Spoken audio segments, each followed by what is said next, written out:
Welcome back to Beyond the Reformer. I'm Nick Lenny, and I'm so excited to kick off the year with a conversation that feels perfectly timed for this fresh start moment. Whether you're a studio owner, a teacher running your own classes, or maybe someone who dreams of opening a space one day, this is such a powerful time to reflect, reset, and think about the business side of Pilates. And I know that's something so many of us don't get taught. We get taught how to teach movement, but not how to build something sustainable around it. So today I'm joined by someone who is helping Pilates and boutique fitness studios thrive, Seran Glanfield. She's the founder of Spring 3. She works with studios globally, and she also hosts the Business Pilates podcast, which I know many of you already listen to. Seran started as a Pilates teacher herself, and her journey into becoming a business strategist is fascinating.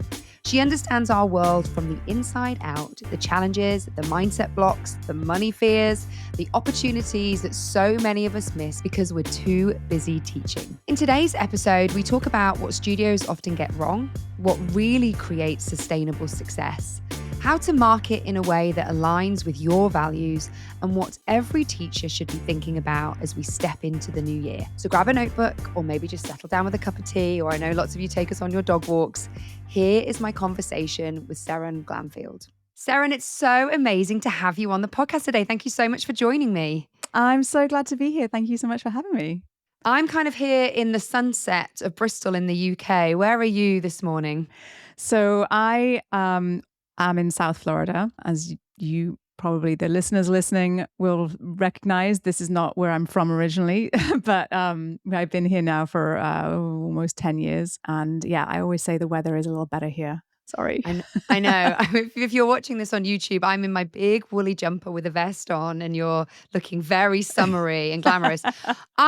People might have heard with you, we're going to talk about your podcast and the work that you do. I'd love just to understand your story. What's got you to where you are today? So I've always been a mover, right? But always, in a very type A way, as it were. When I was younger, I was a runner, a triathlete, but I also worked really long hours. I used to work in finance. I was on the trading floor at one of the large banks in a very intense environment. And so a lot of the movement that I did was also very intense to sort of balance that. And at some point after I'd been in London for a few years, I moved to New York with my work, and a friend of mine suggested I try this Pilates class. And I initially thought it would be a good little recovery, core work. I really didn't know a lot about it. This was a long, long time ago now. This was well before this boom we've seen. This was back in sort of 2006, 2007. And it completely caught me off guard because all of a sudden I was there on the Reformer, and it felt like I wasn't doing much, but it hurt really bad. And it was challenging, and it demanded that sort of presence and precision that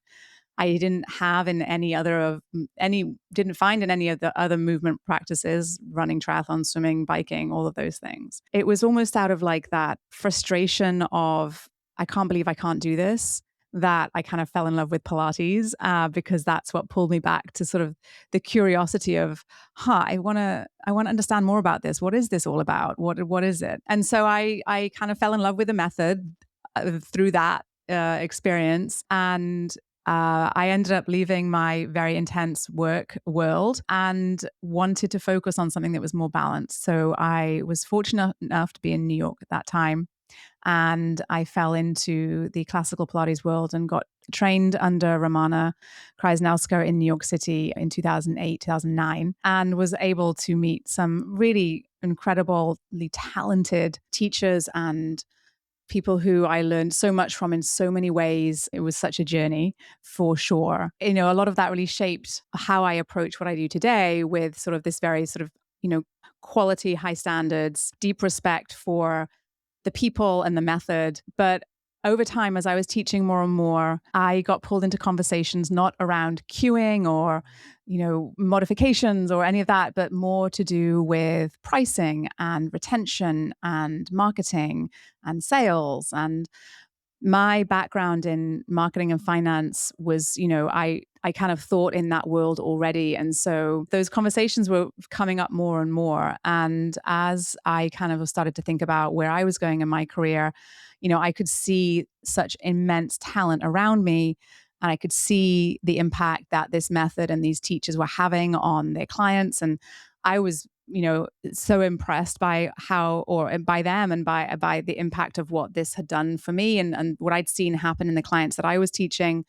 And I thought, well, I might not be the best teacher in the world, but I can help these people to be on stage and make sure that the world sees them and that they are able to share their talent and their knowledge and their expertise with the world. And that was kind of the beginning of supporting teachers and studio owners on the business and marketing side. I started working on a very small scale with some folks that I had met in New York and then in London. And then it has grown very organically into the business that I have today, which is Spring 3 Studio Business Consulting. And I work with hundreds of studio owners all over the world, really, really closely, helping them to continue to make that impact in their community, doing what they love. And it's the best. And, you said you lived in the UK, you've worked in New York, you're now in Florida, you're working with people the world over. Do you see how different cultures are approaching their business, or is the Pilates business pretty simple the world over? Well, I think the world has fallen in love with Pilates. That's absolutely for sure the case. But, I think that I work really closely with my studio owners. We speak very regularly, weekly. And there are certainly, cultures around the world are different. People approach business and marketing and sales in different ways. I think we're more sort of global than ever with our devices being at our fingertips. There are some differences in cultures in terms of how they approach businesses as businesses. And, I'm always very sensitive to that because I do think that what might work in, even in certain parts of the US might not be what works in France or Denmark or parts of Asia. So you have to be aware of and mindful of where you are. And I think it really ultimately, when you think about it from a business perspective, really comes down to, knowing your clients. And so knowing whether or not something that you've seen will work for your business and your clients. And I think as a business owner, like one of the most challenging moments or habits, I should say, that you probably need to develop is the ability to filter for what works for you and what doesn't work for your business. So I thought we'd use today's episode as a bit of a deep dive into the business of Pilates, around the business itself, maybe mindset. I think it would just be so great to learn from you today because like you said, you've worked with hundreds of studio owners and there's so much that we could learn. So I thought we'd start, Seran, with what do you see in your experience is the biggest mistake that studio owners are making? Owning a studio is more than just a job. And there is so much that goes into building and growing a successful boutique fitness studio business. And I think that one of the first sort of hurdles or shifts that folks who go from being teachers to studio owners have to overcome is that it's more than just the teaching. Exceptional teaching and quality classes, a quality experience is a given. It has to be fantastic. But that is not all there is to it.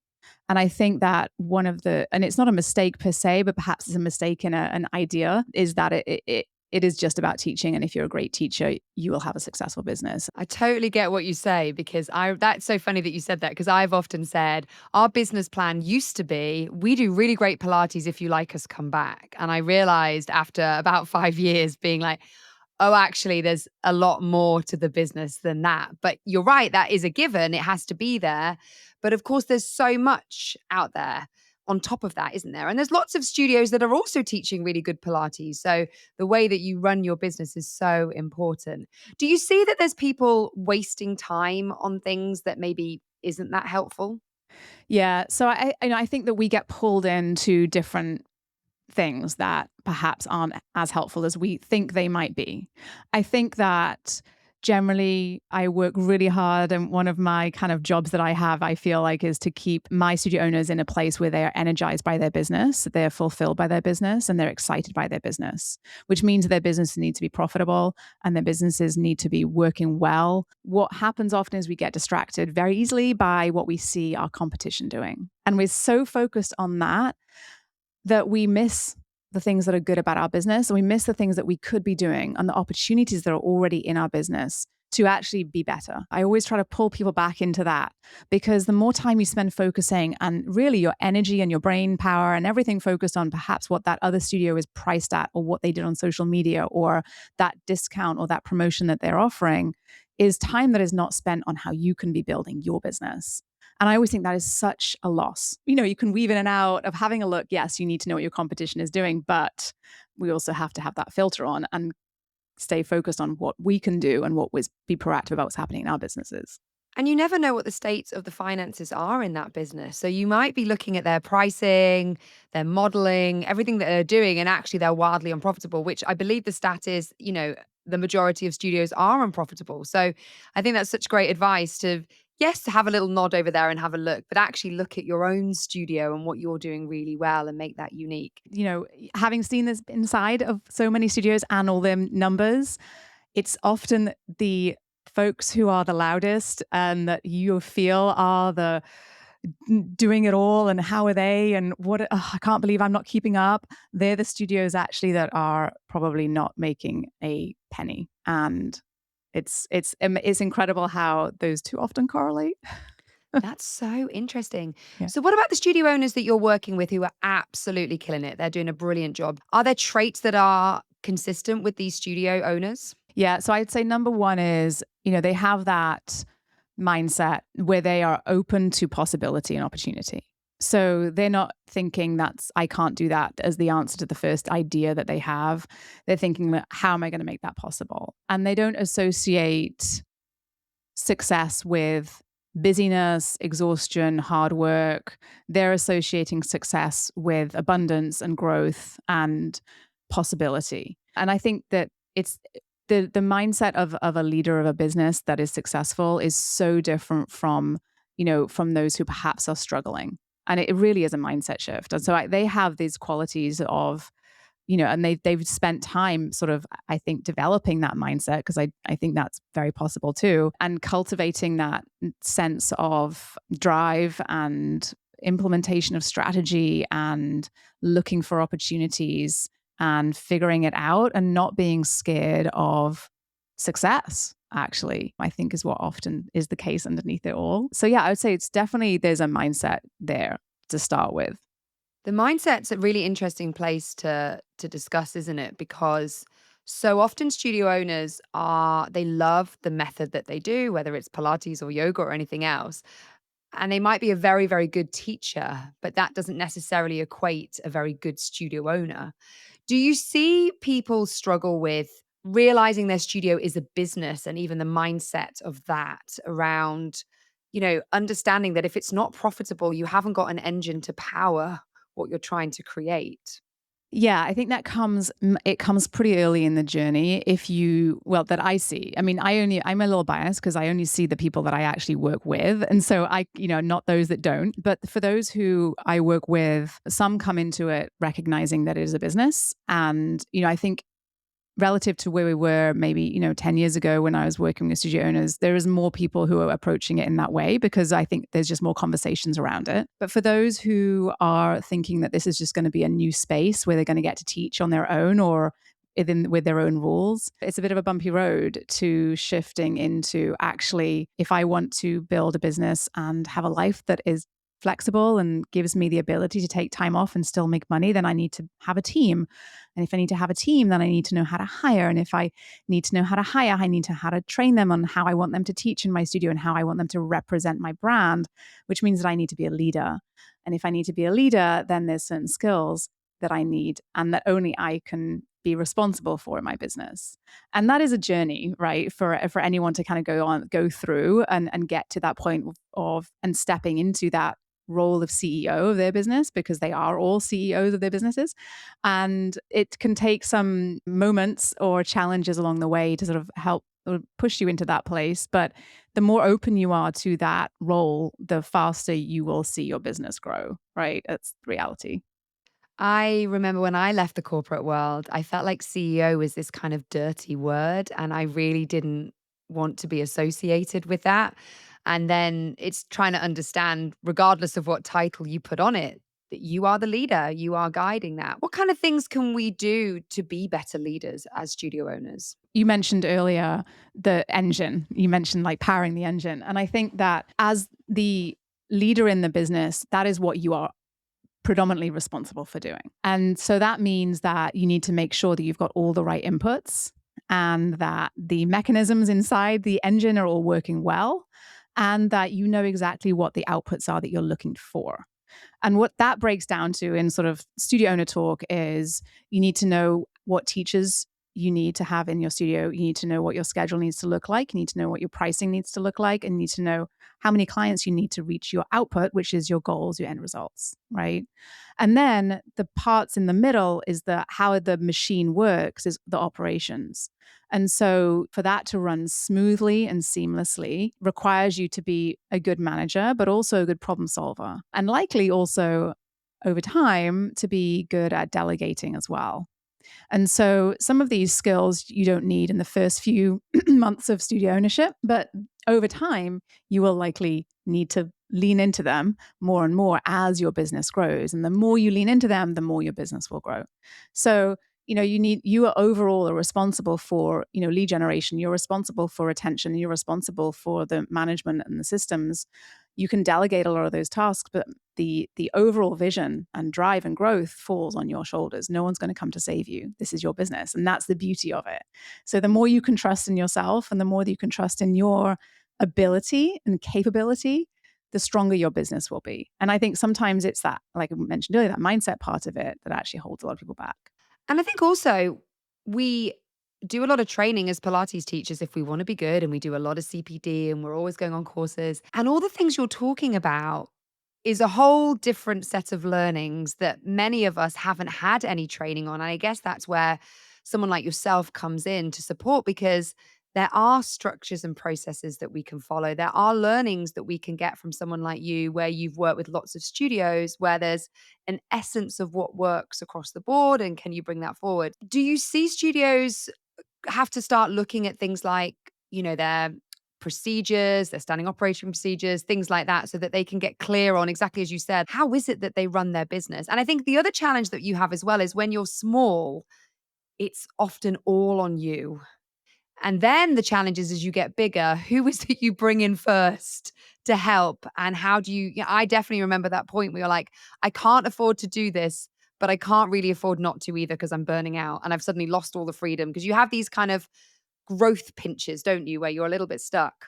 Yeah. So there are no two businesses that are the same. And I think that often we're sold that there's like this one formula and you follow that exact formula and everything will be great. And the reality is that you and the way that you run your business is going to be very different from the way that most of the people running their business is listening in are running their business. There's no cookie cutter formula to studio growth. Why is that? Well, because your talents and your natural ability is going to be different from someone else's, right? So you've got Studio A and Studio B, the owner, they can both be equally successful. They can be strong in different things. And so because of that, we have to work with the talents and expertise that the owner has and their interests, right? So if you, for example, run your business, you are, you have this podcast, you're outgoing, you're chatty and friendly, and you're willing to put yourself out there, clearly, right? Not everyone is like that. Does that mean that they're not going to be successful? Absolutely not. It just means that they just are going to follow a different sort of path to their success, and they may have different goals, and really what success looks like for them is probably going to be possibly slightly different. So there's no one way to do it, and there's no one version of success that matches everyone, other than most people are looking for growth in revenue and profit in their pocket, right? So with that in mind, where do people start? Well, you do need to have certain pieces of the puzzle in order to be successful, right? You need to have lead generation activities. So lead generation is, how do you get clients in your business? All right.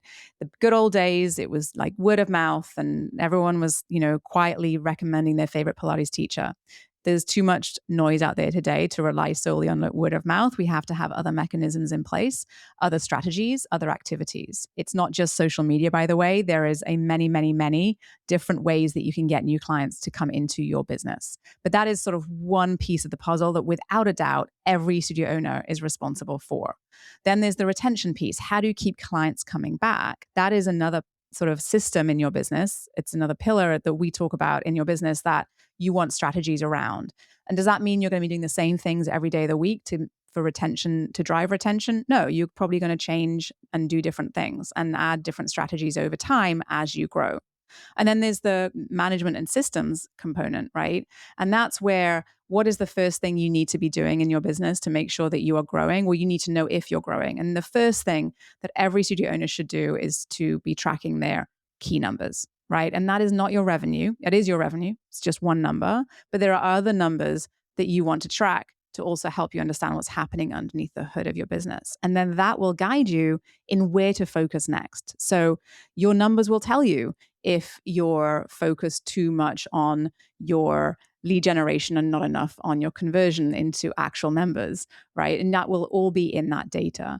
And so without a doubt, there's things that sort of a baseline element of activity that has to happen across those three pillars that every studio owner should be doing. But to the degree to which you do more or less is going to be dependent upon where your strengths lie as a business owner and where you kind of felt excited to spend time in the early days. So some people love, love, love the marketing, and they are all about the marketing early on. They've got their socials up there in the community. They've got their websites ready to go before they open the doors. They're all about it, but they don't have a lot of structure behind the scenes, right? So then we're not going to spend a lot of time on their marketing. They have that.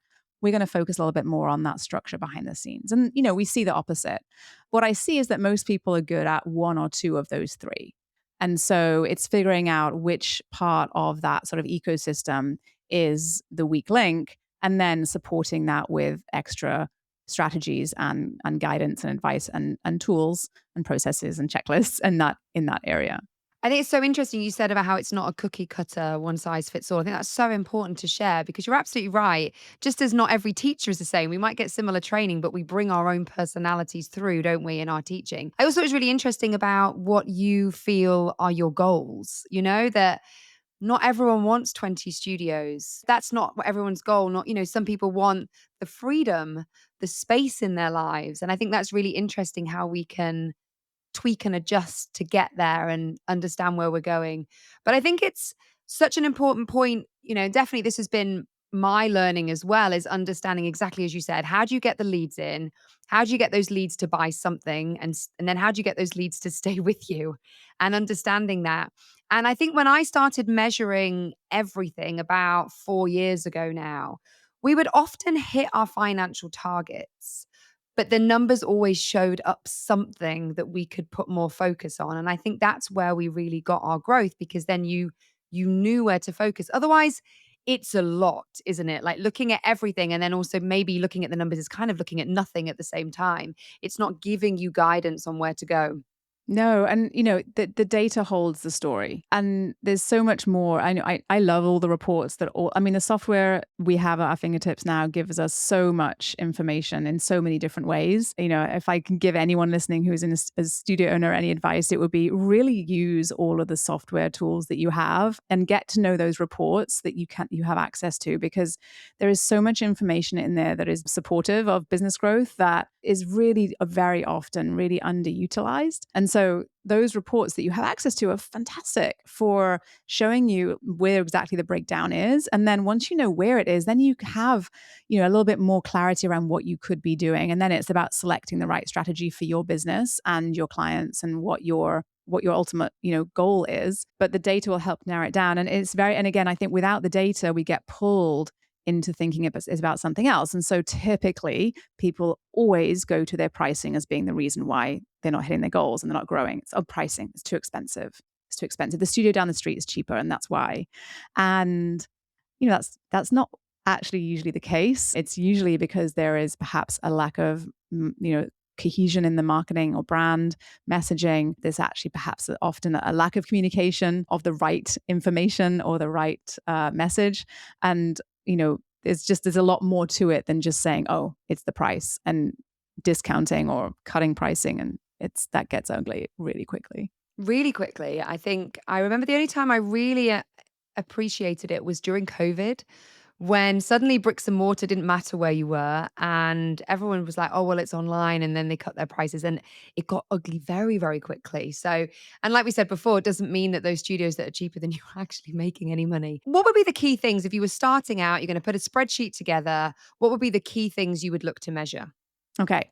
So I was just doing this yesterday with someone else. So the first thing you're going to want to look at, we want to start to build out some projections, right? And once you have some expenses, if you're starting out, you're going to look at your expenses, you're going to figure out what it costs you to run your studio. And everywhere, depending on where you are in the world, your rent will be different, except how much you pay your teachers is going to be different. And then you're going to want to think about what is it that you need to make in term to meet those expenses. Is it viable to start off with, right? Or what do you need, or how many teachers do you need, and how many clients do you need, and how many hours of classes or private sessions do you need to be able to break even and make what you feel is what you want to make as the founder. And those financial pieces are really important when you're starting out. That's what anyone who is going to lend you money is going to want to see. That's what you're going to want to use to make sure that you're on your path, the right path, and you've got the right business model, first of all. And then once you are open, you're going to ramp up. There's going to be a slow build into, well, probably not full capacity studio necessarily, typically day one, but is hoping. You're going to open with ideally a solid number of clients coming in on day one from your pre-marketing. And then you're going to be tracking a few different numbers that are going to be really important. And this goes for if you've opened for, more than a few months, this is also what you're going to be tracking on a consistent basis. You're going to want to, of course, be looking at your revenue, at least monthly, ideally each week, and you're going to know what has driven that number. You're also going to be looking at your total active client numbers. So that's how many people are active in your business, right? Typically, if your active client number is flat and not growing, it means that you're not retaining people or you're not getting enough people in the door. And that, again, is where you're going to look next to figure out where your growth can come from. So you've got your active client number, and then you're going to be looking at your new clients coming in the door. We always want a nice, healthy flow of new clients coming in. And, that's something that you're going to want to track and then tie to any marketing activities or marketing spend that is happening in the business as well. So you can see what the impact is of those activities or that marketing investment. And then you're also going to want to track your conversion from your introductory offer into your long-term membership, as well as your churn rate or any loss in retention, so long-term retention. And those are kind of the basic numbers that sort of we want to track. And then you typically, and again, depending on your software, we might go a little bit deeper in some of those reports behind those top numbers to see what's really happening. So sometimes we'll have like a month where we have a huge number of, double the number of new clients that we normally have. You're kind of thinking, great, next month I'll just do the same thing, right? But the reality is that we often have these bumps in these numbers, and we need to know why. And so we always want to make sure we're understanding, what's driving those numbers. And if you had an event or an open house that created a lot of new clients, that you're going to see that translate into the numbers. It sounds so obvious when I say it like that, but often when we're looking at those numbers in hindsight at the end of the month, we forget that that's probably why. And so when we think about our targets and our goals for the following months or going forward, we want to just make sure we're pulling that in. So there's a lot of numbers that we could be looking at, but we want to make sure that the numbers you are looking at are meaningful. And I would say those are the ones that matter most. You mentioned marketing because it's a huge part of this, isn't it? But like you said before, some people feel quite comfortable with it or comfortable with parts of it. But I think for a lot of people, it can feel very, very overwhelming. Where does someone start? I guess it starts with having all those numbers, planning out your year. And then would you be looking to think about, you mentioned open days, but think about how you would plan a campaign through the year, like what's happening when, so that you could try and use those to help link into your projections? Yeah, it's a really good question. So I actually approach marketing, it's like a multi-layered approach. So there is this sort of very foundational piece that I think is often overlooked, which is your unique brand message and what it is that you do that is unique to you. And this is a quite deep work that often requires a bit of reflection, which I think is why often, it's easy to overlook. And I think in the speed that people are trying to open studios, it's something that often gets missed. But this is really what's underneath all of the why behind your business, what you are there to do, what's your purpose, what's your mission, what do you care about, what's the experience you want your clients to have, what are you going to promise them as your brand, and being able to really articulate that clearly is something that I found is missing from a lot of businesses. And what I found with the businesses that do this very, very well is that they create this culture in their studio that just supports retention and conversion from a very authentic place. Really, when we then layer on additional sort of marketing tactics, they are in alignment and in supportive of this existing sort of deep rooted sense of brand and community and commitment that only kind of comes from your heart and soul of your business. And it's, I think, in the day and age that we're in today, this is, I think, critical in order to be as competitive as possible. Because if we are not differentiating ourselves from others, leaning into our own brand and brand messaging, then we're just going to blend in with everyone else out there and what they're doing, because it's too easy for that to happen. So that brand message is sort of that real, the anchor or the root, right, of your marketing strategy overall. And without that, all these other things tend to sort of just be sort of floating out there and not have a lot of impact. So once we have that brand message and we know that, we weave that message throughout really everything that you're doing in your studio from a marketing and communications perspective, including what you're saying in your automated emails, how your teachers interact and engage with your clients, what you're thinking about when you're elevating that experience for your clients and how you want them to feel. And then we layer on tactics and activities that are aligned with that brand and that core brand message and what you really want your clients to feel.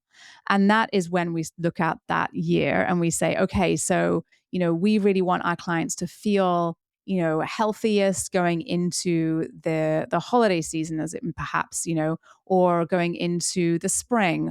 And so we're going to host a workshop on how to breathe or how to move, or we're going to do a challenge around movement generally, not just perhaps in our studio, but more generally, because we care about our clients, whole well-being.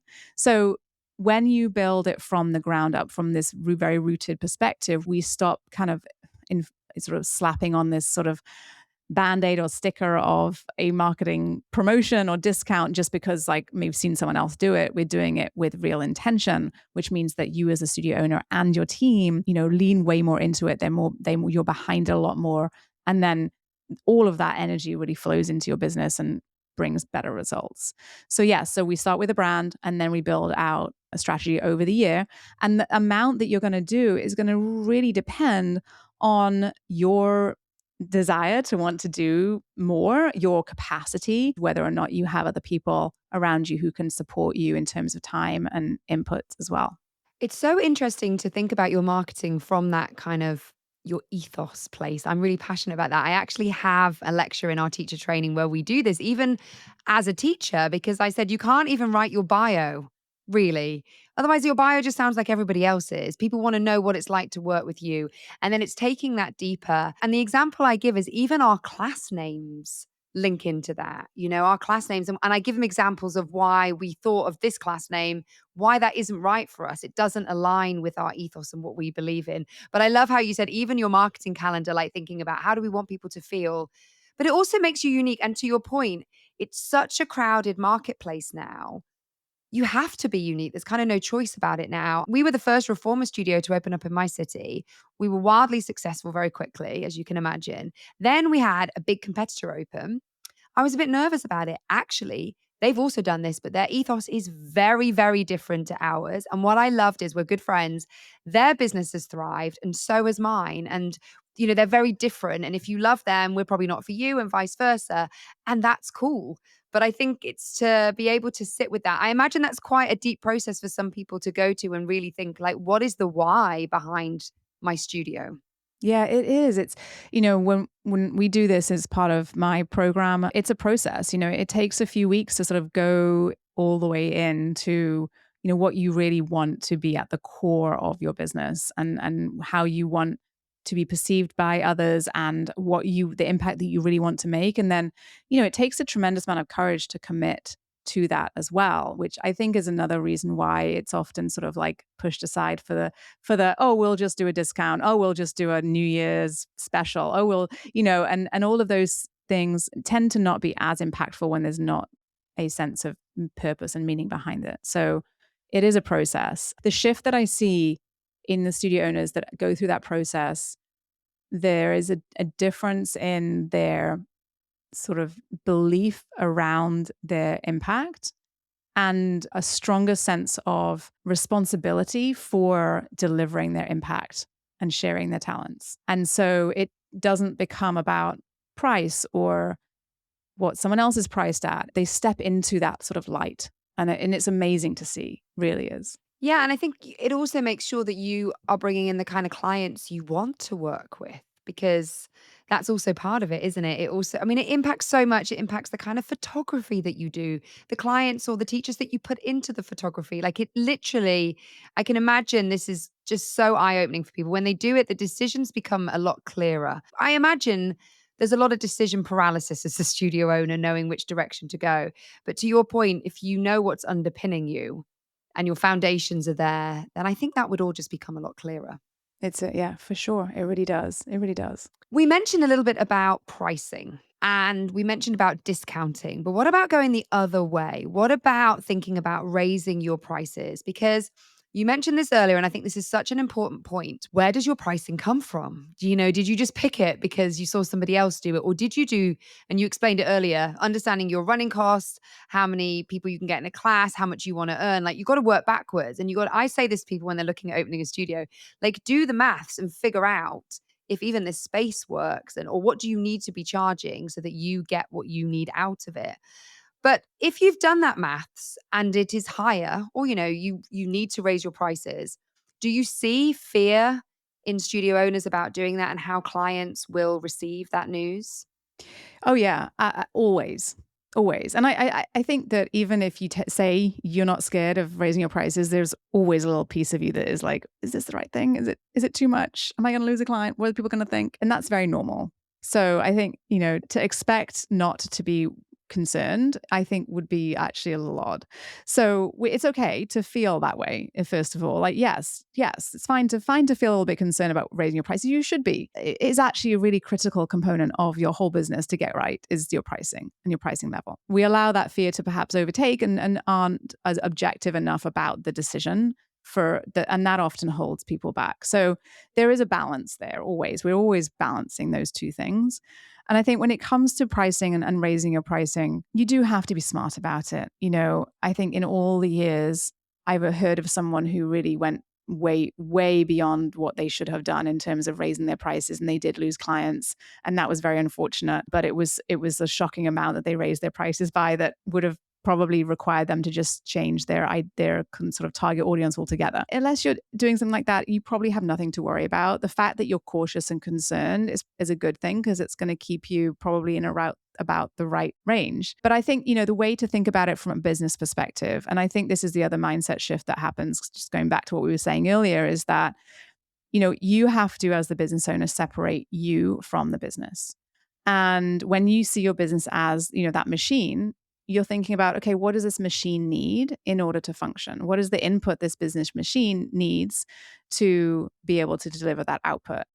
And when you separate your value from what the business needs, then it can be a little bit easier, because your business probably needs you to raise your prices probably once a year. Yeah, I was going to ask, what do you sort of see as the frequency? You think, yeah, once a year feels reasonable. So there's there's always caveats and always disclaimers. There's no one cookie cutter. Don't ask me how much by, because it's going to be different. I'm not going to be able to answer that question. What you want to review, what I say is you want to review your pricing once a year. Okay. And when you do that review, you're looking at not just, oh, what's my membership price? What's my drop-in price? What's my package price?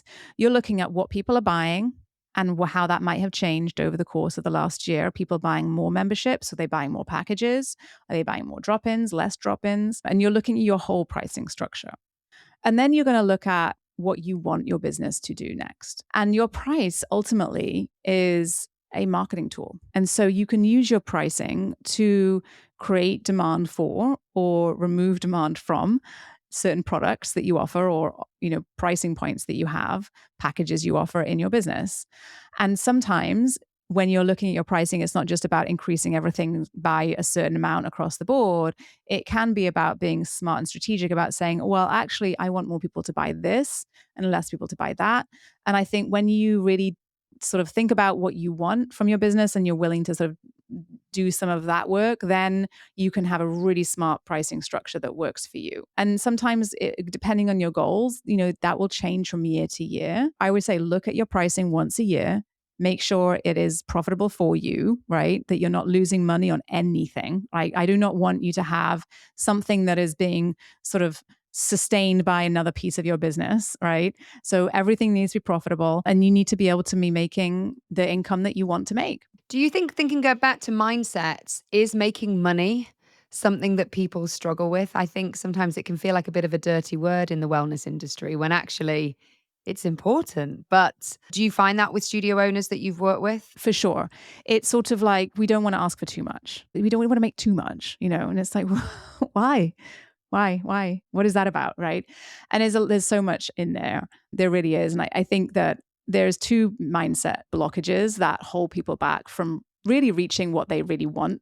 One is that they have some sort of personal judgment of what money means. And that shows up as something like, oh, my clients have the money, so I can raise my pricing. And that's absolutely the wrong way to approach increasing your pricing, by the way. Or they will have in the back of their mind, well, I don't want to spend that much money, or I don't want to have the things that I would buy with that money. There's a whole thing wrapped up in the money side of it. That is usually some judgment that you might have, or people have, of other people with money and what they represent to them, honestly. And so if you're listening and thinking, curious about that, spend some time with that, because that often is subconsciously holding you back from actually going after the income that you want. So that's a big part of it. And I think, the more that you can spend time on the money side, the better you will be. The more comfortable you can get with money, making money, the better your business will be. The other part of this that I think holds people back is this idea that success means exhaustion. So either success is money that I'm not sure we really want, we do want, but we don't want, and what that makes us as people that have money, or actually, I want to be successful, but if you're successful, you're exhausted and you're working too hard and there's no time and you're overwhelmed. And that's what success sounds like to them. And I think if you can break that pattern, and if you can change the narrative around those two things, a lot shifts in terms of what you see as being possible in your business. But those are the two sort of big blockages from a mindset perspective that I see. It's the money part of it, yes, but it's also, I can only be successful if I'm exhausted and busy. And I think being profitable gives you potentially the life that you want as a studio owner. But also, I feel very passionate about making sure that we can pay our teachers really well. So I was really aware that we hadn't put our prices up in a couple of years. If I'm honest, mostly because it's a really tough job. I don't know why the booking systems can't make it a little easier. It's quite a big job to do for the memberships. But I was also aware that I wanted to pay the teachers more. What job are you in where you don't get a pay rise periodically? And I feel like teachers are being kept at pay. And I've always been passionate about, when I sort of changed the structure of the business, my vision was I want to be the highest paying studio in the city. I feel really passionate about that. And so they all have to go together, don't they? Because it's like, well, if I don't put the prices up, it's coming out of my pocket then. And so I wanted it to do it in collaboration with the clients, so that we could do that. But I think it's also so we can give the clients a great experience and the studios can be nice. It's what makes it go round, really. But I think you're right. I think mindsets are interesting. I definitely struggle a little bit with the busyness. I'm really trying to work on that. I think there's an element of that busyness that is reality. I think the growth of, you're growing and then you're trying to shift things and you're trying to bring people in, but then that shift into a true CEO mindset where you step back and let other people do it, but then are they doing it as it needs to be done? There's a lot there, isn't there? And I'm sure you work with studios as well that are scaling bigger and trying to do that, because there are new challenges with that, aren't there? Always, yes. This is a journey. You never stop learning about yourself. I just did a retreat recently, and we got a group of studio owners together, and You spent, 2 days in a room talking about our own strengths and how we want to spend time in our business, and less, not as much about specific marketing promotions, more about, okay, how do I develop myself to be able to lead the business that I want forward? What's missing from my skill set, from my habit set, from my strengths, from what I'm doing in the business? And am I holding myself back because I'm actually doing things that someone else can do, but I'm doing them because they're easy for me and I kind of want to avoid some of the things that I'm finding more challenging, which is often the case. It's a journey. You're learning about yourself. And at every phase of growth, to go from one studio to two studios or from one level of revenue to the next, it always requires you as the leadership to step up, always. And so, you are always learning. You should always be learning. You should always be looking to learn, be curious about your business, be curious about what's out there, how you can grow, and be curious about your clients and what they're looking for, because that's where, the opportunities will really lie. So, thinking about the future, what trends do you think Pilates studio owners should be paying attention to? Pilates has been top of the charts for the last 3 years. I'm not seeing that slow down at all. And if you've been in this business a long time, like I have, the people who come to Pilates and love Pilates, they stay with Pilates. A lot of my studio owners had clients that have been in their studios for years and years and years.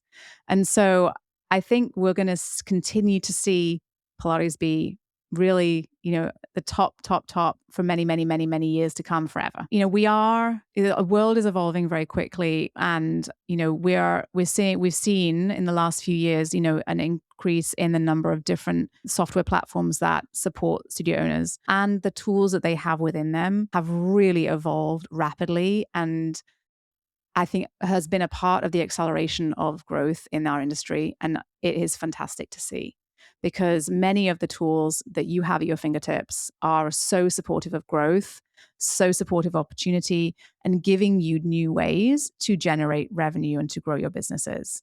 And so, I would encourage everyone to lean into leveraging all of what their software has to offer. Get to know your software, use it, don't ignore it, don't use it just as a booking system. There is so much more to it than that. And so I think, we're going to continue to see software and the use of AI in our businesses to be able to deliver better experiences for our clients, to be able to drive better conversions, to drive the increased retention, and to be able to perhaps facilitate more scale and hopefully a little bit less busy time for studio owners like you.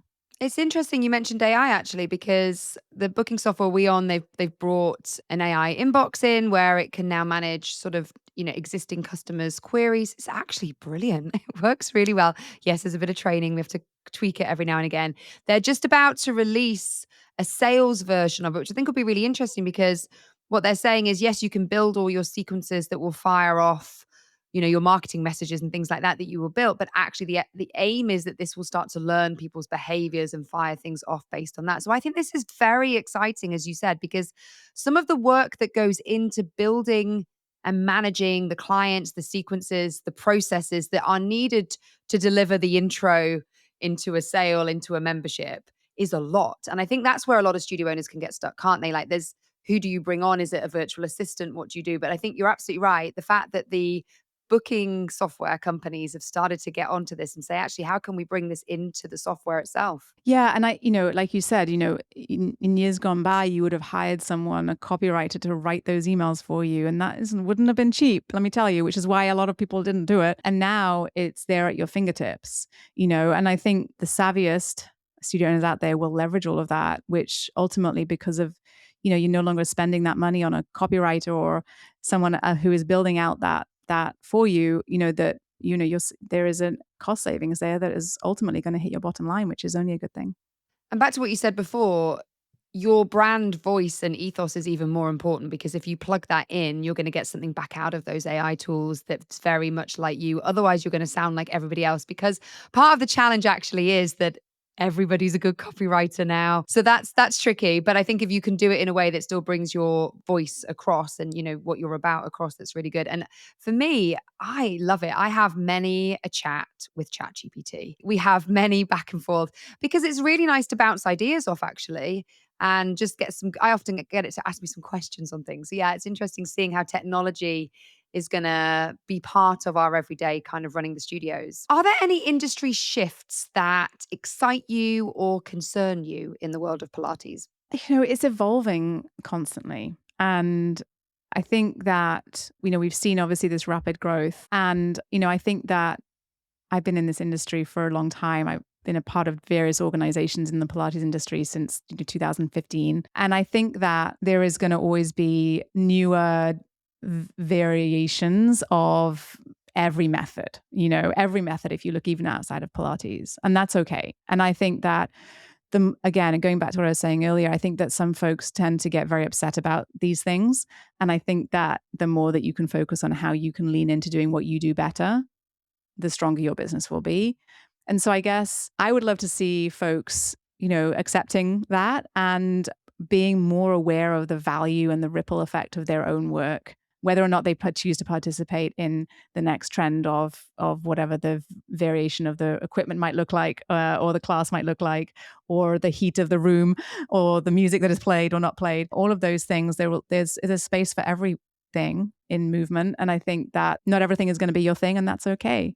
But I think that the more that you spend time focused on the negative parts of that, then I think that feeds into your energy for your business. I think it does as well. And I think, I mean, you're over in America. The thing that I hear from American studio owners as well is that don't be afraid of lots of studios opening up in your city, because everyone gets really scared. Actually, the cities where this has happened quite a while ago. Everyone got busier. That's the message I hear universally. Everyone got busier. But as to your point, stay in your lane, and also no need to be angry about other things, because that's fine. All movement is good for people, right? Right. And this industry is going to go from 30 something billion today to 70 to 80 billion in the early 2030s. So it's not getting smaller. It's not contracting at all. It's evolving. The pie is getting bigger. Don't lose your piece of it by focusing on what other people are doing, I guess is what I'm saying. But I think there's room for more. And I think we're going to see, continued demand for Pilates. It is such a fantastic method, no matter what age you're at and where you're at in your stage of life, that there will always be demand, as there always has been demand for Pilates. The more you can lean into what makes you unique and different to make sure your experience is top quality and that your clients are getting what they want, then the better positioned you are to really take advantage of all of the amazing opportunity that is coming. To end our conversation today, we always end with some quickish, to be honest, quickish fire questions. So I'd love to do that with you. What's the best investment that a studio can make? The best investment, I think, has to be in your people. I think your people who are in your business are a representation of your brand. And I think that is where you want to make sure you're getting it right. Yeah, I think that's so true. But recruiting is hard. Getting the right people is really, really hard. I personally have found teachers, I don't find teachers so tricky actually, but the other kind of people that you need in your business, it can be hard to get people. And also the level that you need and the pay level that you need. This is where if you really want people to own something and run with it, they need to be a certain level, but they also need to be bought into your ethos. I guess it goes back to that piece again, doesn't it? It does. Yeah. You have to, your hiring comes from your, what your values, your core values ultimately, and hire for those, I think is probably the next sort of the best thing you can do for your business. Is there anything that you wish studio owners would stop doing immediately? Stop comparing yourself to others. Just stop. No one wins. Is there a tip that you wish every studio owner knows? If everyone could share what they do that is unique and special and their passion for what they do more, I think the world will be a better place, for sure. Like, don't hold back. People are very quick to promote their next promotion or their discount, and they're less eager to share, hey, here's why I have my own studio. Here's why I started my business. Here's what I'm all about. You may have done that the day you opened your studio and then never posted that post again. Post it again. It would be good for people to see. That's such a good point. Seran, it's been amazing to talk to you. I love also, because of your background and being a teacher and being in this world and then blending it with your business background, your marketing background, it just puts you in a really unique place to really understand what we're trying to do as studio owners and where we're trying to go. So if people want to work with you, what is it that you offer and how can people get to know you a bit more? Yeah. So I work with studio owners through my coaching program. It's called Thrive, and it's to help you thrive as a business and a studio owner. And it's a program where we support you with weekly strategy calls, group coaching calls, and templates and checklists and all the tools that you need, including a whole ton of AI tools that we use for our studio owners as well, and giving you the strategies and the support and the structure that you need to build a really, really profitable business, but also a business that is sustainable for you so that you're not burnt out and exhausted and overwhelmed. And we touch on everything that we talked about today. We touch on everything from mindset to goal setting to KPIs to marketing to brand and everything in between, hiring, training, all of that we cover in the program each and every week. And so you can learn more about that at spring3.com/thrive. And obviously you have your own podcast as well, which is how I found about you. I mean, you've been going a long time with that. Well done. I just recorded episode 250 of the Pilates Business Podcast. That's Yeah. amazing. Yeah. So it's such a great resource as well to, be able to get some tips on the business side of it. Because I think to myself, spending money on mentoring is the best thing you can do. And I wish I had understood that earlier, because it can be really hard to think about that when you're running a business. And like we said earlier, a lot of businesses aren't profitable. I look back now and think I've missed years of turning things around, actually. And also, running a business can be a bit lonely, and there often aren't people that you can have that kind of support with, people who are on your level with the same challenges, hearing what is going on with them. I also think when I talk, and having like someone to bounce ideas off for me is really important. So I really wish I had done something like that much earlier on. And I think especially now with all the competition, it's even more important. Oh, for sure. There's so many small mistakes that can hold you back that you might not even think twice of. But if you talk it through with someone who's been down that path before, can put you right back on track. And like you said, I would say it just gets you there faster, like way faster, and with it probably less heartache and tears. So true, because I say that, running a business is just constant test and learn, test and learn, test and learn. But there's an awful lot of test and learn and mistakes that happen when you're on your own. And you're absolutely right. You get to learn from where other people have made the mistakes. And you're right, it's not one size fits all, but there's an awful lot we can learn from each other. And of course, you might only know other studio owners in your area, and maybe we're not going to share with our competitors. But it's, for me, I've really enjoyed getting to know studio owners actually around the world. And we've all learned stuff from each other. So it's great to have these kind of programs that allow you to connect like that. Yeah, absolutely. And the community, it's fantastic. Everyone inside is so open and so generous with their ideas and feedback and support. It's amazing. It's amazing energy, truly. You used to get these women together and in a room, and it's just like they're best friends overnight. And it's so good. So good for the soul too. Well, I will put a link to it in the show notes. And so if anyone's interested, they can contact you and find out more. But thank you so much for joining me today and sharing all of your knowledge. I'm sure that was so helpful for everyone. I learned so much. Oh, thank you so much for having me. It was great to chat. I hope that today's conversation left you feeling clearer, more grounded, and maybe even a little excited about what's possible for you this year. Seran has such a calm, grounded way of thinking about business, and I think that's what we all need as Pilates teachers and as studio owners. I really hope that today's episode has given you permission to think bigger and to approach your business with confidence rather than overwhelm. If you've loved today's episode, please do me a favor and hit the follow or subscribe button wherever you're listening or watching. This makes such a huge difference in helping the podcast grow. And send me a message on Instagram to let me know what your biggest takeaway from today's episode was. I absolutely love hearing how these conversations land with you. Here's to a new year filled with clarity, momentum, and courage, and to building businesses that truly support us, not drain us. Thank you again for listening, and I'll see you next week on Beyond the Reformer.